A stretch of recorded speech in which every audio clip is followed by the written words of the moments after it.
Agnes is at the end of her rope. In debt, about to lose her dead-end job, and close to being evicted, she only has one thing keeping her going, desperately clinging on to her dream of becoming a singer.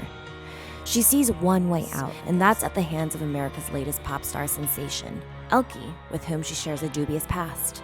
Tonight, at Elkie's show at the Hollywood Bowl, Agnes seizes her opportunity.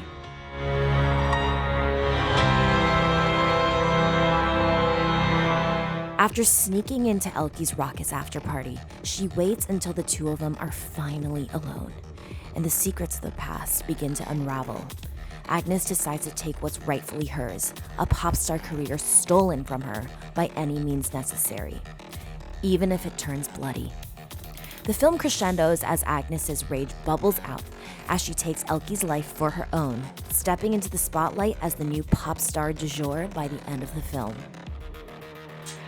I'm Andrea Christensen, and I'm the writer and director of As Far As I Can Go. I wrote this inspired by my own Hollywood pursuits.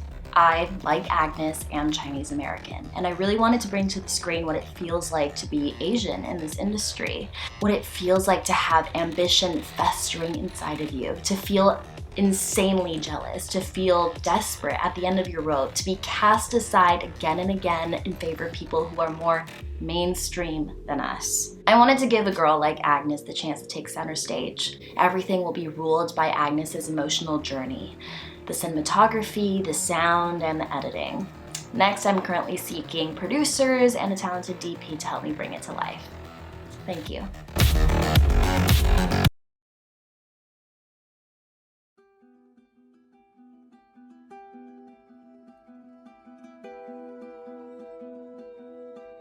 George Bernard and his teenage daughter Olivia have been using the rivers and woods to avoid the ominous light creatures.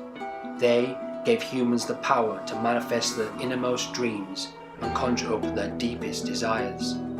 But the abuse of that power led to the downfall of mankind. Alone and in need of a safe place, George and Olivia hear the voice of Rosa broadcasting over their emergency radio, calling out to survivors to join them on her ship.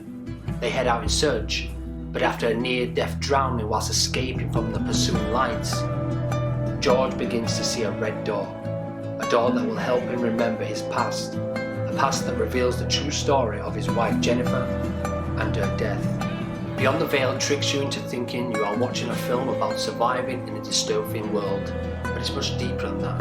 It's a dark odyssey between life and death, an exploration into the possibility that we live in our self-made realities. It examines loss, guilt, and redemption by mixing psychological human fears with elements of horror. 70% of the film is set in nondescript woodland, rivers, and abandoned hideouts, giving it the opportunity to be filmed anywhere in the world. And it's always cold, a symbolistic nod to the human body once the soul has left. Played out in two timelines and blending linear with non-linear narrative, Beyond the Veil's complex structure and time play is an ode to past psychological films that merge reality, time and space with dreams and nightmares. The film lures people into a false sense of security, and when the audience thinks they've figured everything out, they are thrown headfirst back down the rabbit hole.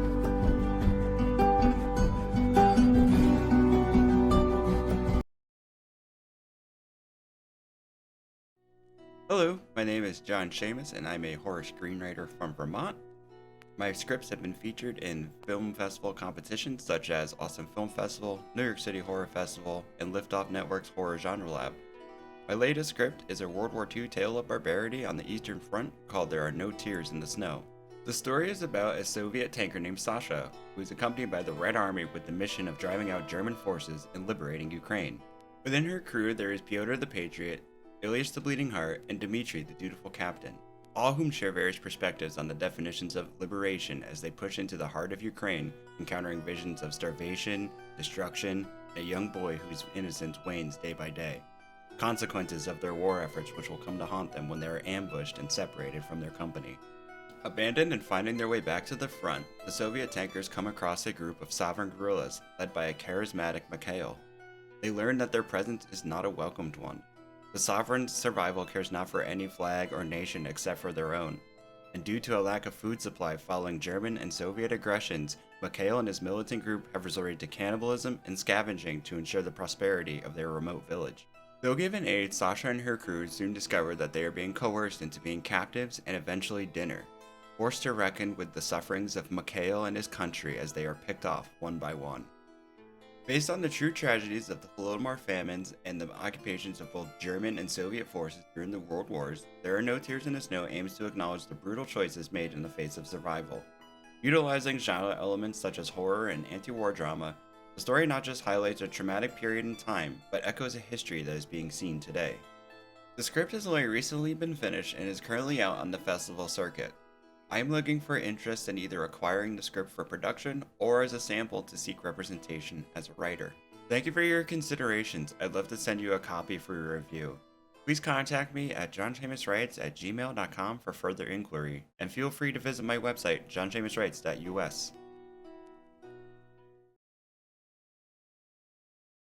This is not a hobby. This is my life.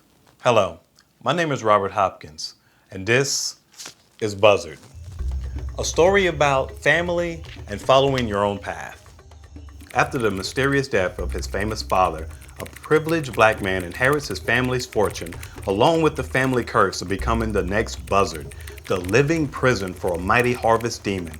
Can he withstand the attacks by his family and from within long enough to stop a rising ancient dark force from destroying the earth? In 2020, approximately 9 million viewers were displaced when their favorite show series wrapped.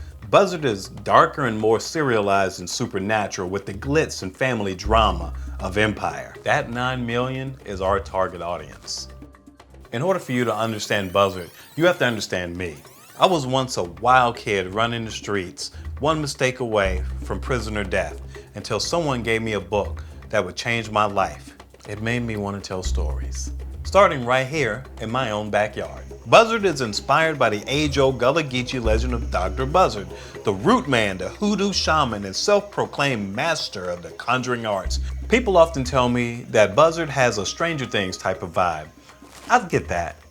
But there's two major differences. One, the majority of the cast is black.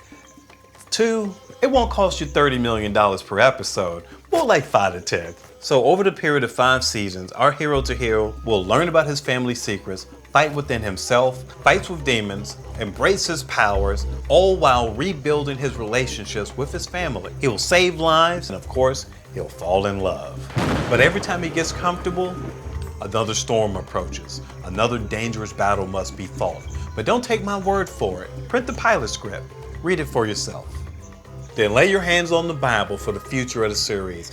And I guarantee, once you're done, you're going to want to partner with us and film in Charleston, South Carolina, where 60% of the slaves in America landed and where the Buzzard story begins. My name is Suzi Bach, and this is my pitch for Lexi and the Lion.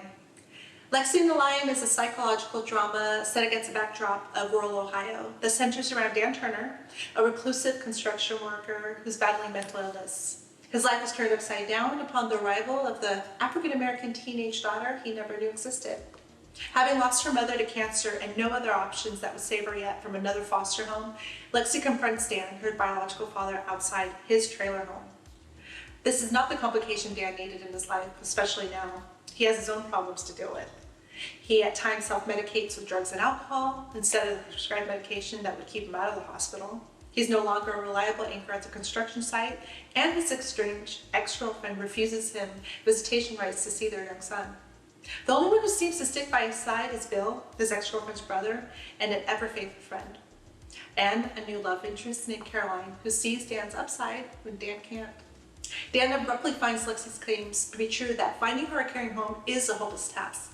Against his own judgment, Dan affords her a tiny space in his trailer home where Lexi can do her schoolwork and finally write the ending to a children's book that she spent some time on, while developing a somewhat father-daughter relationship. This all goes on while Dan is trying to keep her a secret from the world, including Bill and Caroline, until he can find a long-term solution for Lexi. His worlds collide though when Bill discovers Lexi, and misconstruing the nature of the relationship as Dan's lover, he runs Lexi off of a road, causing her near fatal injuries. When a recovered Lexi finally identifies her attacker, an irate Dan seeks out Bill, gun in hand. Dan finds himself at Bill's home, which he shares with Dan's ex-girlfriend, and the dark truth about everything comes out, including his inability to recognize the tragic truth about his own son. What normally would have been an unraveling for Dan, only solved with a bullet to Bill's head, becomes an actual way out of darkness. The only option becomes to turn his life around and to prioritize what is most important, his mental health, and the thing that he's been seeking the most, his role as a loving father. Thank you so much.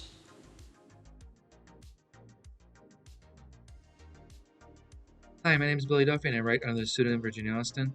My screenplay is Who Let the Wallflowers Out, and it is a John Hughes coming-of-age comedy for the first 105 minutes. So, let me introduce the Wallflowers. There are 5 of them, and yeah, total geeks. They're only members of the physics club in the 100-year history of Jefferson High. Seniors now, they're just trying to get through another insane homecoming week.